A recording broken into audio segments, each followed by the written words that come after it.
सन 1955 की बात है। अमेरिका के वॉशिंगटन शहर के सिएटल नामक जगह पर एक बच्चे ने जन्म लिया।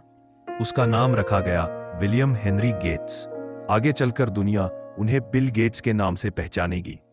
लेकिन उस समय कोई भी अंदाजा नहीं लगा सकता था कि यह छोटा सा बच्चा आने वाले समय में दुनिया के सबसे अमीर और सबसे प्रभावशाली इंसानों में से एक बनेगा। बिल गेट्स का परिवार साधारण नहीं था। उनके पिता विलियम एच गेट्स सीनियर एक मशहूर वकील थे और उनकी मां मैरी मैक्सवेल गेट्स बैंकिंग और चैरिटी संस्थाओं से जुड़ी हुई थी। बचपन से ही बिल के घर में अनुशासन, मेहनत और बड़े सपनों की बातें होती रहती थी। उनके माता पिता चाहते थे कि बेटा पढ़ लिखकर बड़ा वकील बने, ठीक अपने पिता की तरह। लेकिन बिल का दिमाग कहीं और ही भागता था। वे किताबों में, खासकर साइंस और टेक्नोलॉजी से जुड़ी किताबों में इतना खो जाते कि कभी-कभी खाना पीना भी भूल जाते। जब वह सिर्फ 13 साल के थे तभी उनके स्कूल ने कंप्यूटर लाया। यह 1960 का समय था जब कंप्यूटर बहुत बड़े-बड़े मशीन जैसे होते थे और आम इंसान के लिए उन्हें छूना भी आसान नहीं था। लेकिन बिल ने जैसे ही कंप्यूटर को देखा, उनकी आंखों में चमक आ गई। पहली बार उन्होंने कीबोर्ड पर टाइप किया और स्क्रीन पर जब शब्द नजर आए तो उन्हें लगा यही मेरी दुनिया है। उस दिन से वह कंप्यूटर के पीछे दीवाने हो गए। घंटों घंटों बैठकर वह कंप्यूटर प्रोग्रामिंग सीखते, कोडिंग करते और उसकी भाषा को समझने की कोशिश करते। कंप्यूटर नया था और उसके साथ खेलने के लिए बिल और उनके दोस्तों को ज्यादा समय नहीं दिया जाता था। लेकिन बिल इतने जुनूनी थे कि वह अक्सर सिस्टम को हैक कर लेते और ज्यादा टाइम पाना चाहते। कई बार स्कूल ने उन्हें कंप्यूटर इस्तेमाल करने से रोक दिया, लेकिन बिल ने हार नहीं मानी। उन्होंने सोचा, अगर सिस्टम मुझे रोक रहा है तो मुझे सिस्टम को ही समझना होगा। यहीं से बिल की समस्या सुलझाने की क्षमता, प्रॉब्लम सॉल्विंग एबिलिटी बढ़ने लगी। वह सिर्फ पढ़ते नहीं थे बल्कि सोचते थे किसी भी मुश्किल को आसान कैसे बनाया जा सकता है। बिल गेट्स के स्कूल में एक और प्रतिभाशाली लड़का था, पॉल एलन। पॉल भी कंप्यूटर का दीवाना था।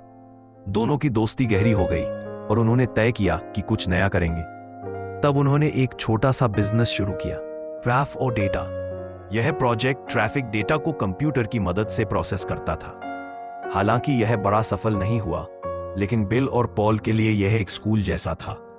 यहीं से उन्होंने सीखा कि असफलता से डरना नहीं चाहिए। हर असफलता एक नई सीख लेकर आती है। बिल गेट्स की पढ़ाई शानदार थी। 1973 में वह अमेरिका की सबसे बड़ी यूनिवर्सिटी, हार्वर्ड यूनिवर्सिटी में दाखिल हुए। उनके माता पिता बहुत खुश थे क्योंकि उन्हें लगा कि अब बेटा बड़ा वकील बनेगा। लेकिन बिल का दिल अब भी कंप्यूटर में ही लगा था। जहां बाकी छात्र कानून और मेडिकल की किताबों में लगे रहते, बिल कंप्यूटर लैब में घुस जाते और रात रात भर कोडिंग करते रहते। यही वह समय था जब बिल ने महसूस किया कि मेरी मंजिल वकील बनना नहीं है, मेरा रास्ता अलग है। मुझे टेक्नोलॉजी के जरिए दुनिया बदलनी है। सन 1975 बिल गेट्स और उनके दोस्त पॉल एलन ने सुना कि एक नई कंपनी अल्टेयर 88800 नाम का कंप्यूटर बना रही है। दोनों ने तुरंत कंपनी से संपर्क किया और कहा, हमने अल्टेयर के लिए एक सॉफ्टवेयर तैयार किया है। असलियत यह थी कि उन्होंने अभी तक कुछ बनाया ही नहीं था, लेकिन उनके आत्मविश्वास ने कंपनी को चौंका दिया। कंपनी ने मौका दिया और बिल ने दिन रात मेहनत करके पहला सॉफ्टवेयर बना डाला। यह कामयाब हुआ। यहीं से माइक्रोसॉफ्ट की नींव रखी गई। सन 1975 न्यू मैक्सिको, बिल गेट्स और पॉल एलन ने आधिकारिक रूप से अपनी कंपनी शुरू की। उन्होंने नाम रखा माइक्रोसॉफ्ट, माइक्रो कंप्यूटर सॉफ्टवेयर। शुरुआत बहुत छोटी थी। न ऑफिस था, न बड़े कर्मचारी, सिर्फ 2 दोस्त, उनके सपने और कंप्यूटर के प्रति उनका जुनून। लेकिन बिल के भीतर आग थी। मुझे दुनिया को बदलना है। उन्होंने कई कंपनियों से संपर्क किया, सॉफ्टवेयर बेचना शुरू किया और धीरे धीरे माइक्रोसॉफ्ट का नाम बाजार में गूंजने लगा। 1980 में माइक्रोसॉफ्ट को वह मौका मिला जिसने बिल की जिंदगी ही बदल दी। उस समय दुनिया की सबसे बड़ी कंप्यूटर कंपनी IBM को अपने कंप्यूटर के लिए एक ऑपरेटिंग सिस्टम चाहिए था। IBM ने कई कंपनियों से बात की, लेकिन किसी ने ठोस समाधान नहीं दिया। तब किसी ने माइक्रोसॉफ्ट का नाम सुझाया। बिल गेट्स ने तुरंत हाँ कर दी। हम आपके लिए ऑपरेटिंग सिस्टम बना सकते हैं। असल में माइक्रोसॉफ्ट के पास उस समय अपना ओएस ऑपरेटिंग सिस्टम था ही नहीं, लेकिन बिल को विश्वास था अगर मौका मिला है तो रास्ता भी मिल जाएगा। उन्होंने एक दूसरी कंपनी से एक बेसिक ओएस खरीदा, उसमें बदलाव किए और उसे आईबीएम को दे दिया। इसका नाम रखा गया MS DOS। यह सौदा इतना सफल हुआ कि माइक्रोसॉफ्ट रातों रात मशहूर हो गई।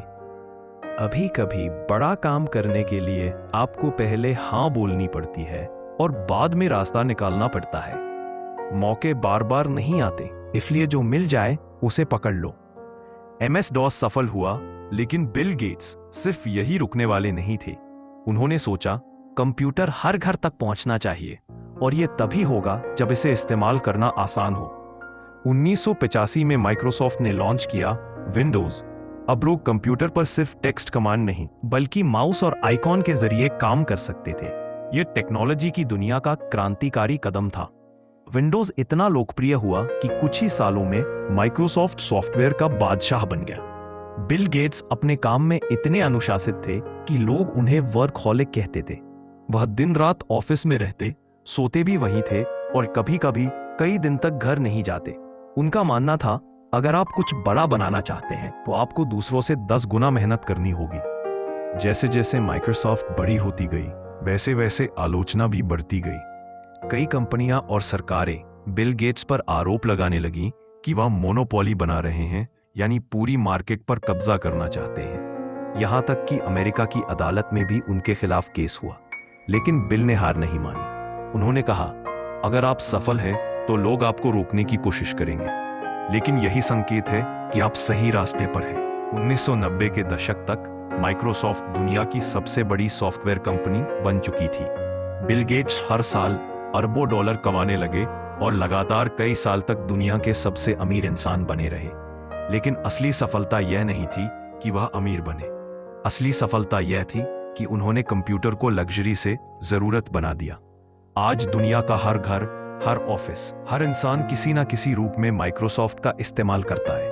बिल गेट्स ने जब माइक्रोसॉफ्ट को स्थिर कर लिया, तब उन्होंने सोचा पैसे का क्या फायदा अगर इसे लोगों की भलाई में इस्तेमाल न किया जाए। उन्होंने अपनी पत्नी मिलिंदा के साथ मिलकर बनाई Bill and Melinda Gates Foundation. यह दुनिया की सबसे बड़ी चैरिटी संस्था बनी, जिसने गरीब देशों में दवाइयां बांटी, बच्चों को शिक्षा दी, पोलियो जैसी बीमारियों से लड़ने के लिए अभियान चलाए। बिल गेट्स का मानना है सच्ची सफलता वही है जो दूसरों के जीवन में रोशनी भर दे। कई लोग सोचते हैं कि बिल गेट्स हमेशा जीतते ही रहे, लेकिन सच ये है कि उन्हें भी कई बार असफलताओं का सामना करना पड़ा। शुरुआती दिनों में ट्रैफ और डेटा प्रोजेक्ट पूरी तरह फेल हो गया। कई बार उनके सॉफ्टवेयर समय पर काम नहीं करते और ग्राहक गुस्सा हो जाते।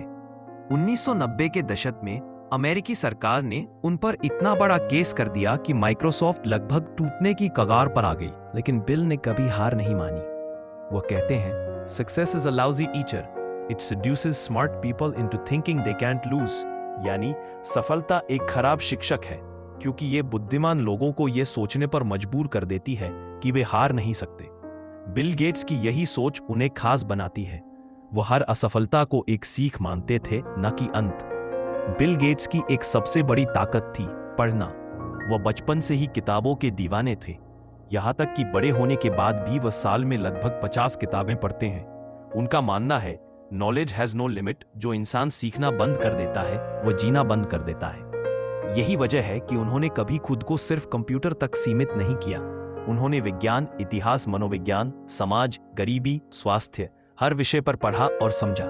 बिल गेट्स भले ही वर्कहॉलिक थे, लेकिन उन्होंने धीरे धीरे सीखा कि जिंदगी सिर्फ काम के लिए नहीं है। उन्होंने समय समय पर कहा, अगर आप सिर्फ काम करते रहेंगे और अपने परिवार व दोस्तों को समय नहीं देंगे तो आपकी सफलता अधूरी है।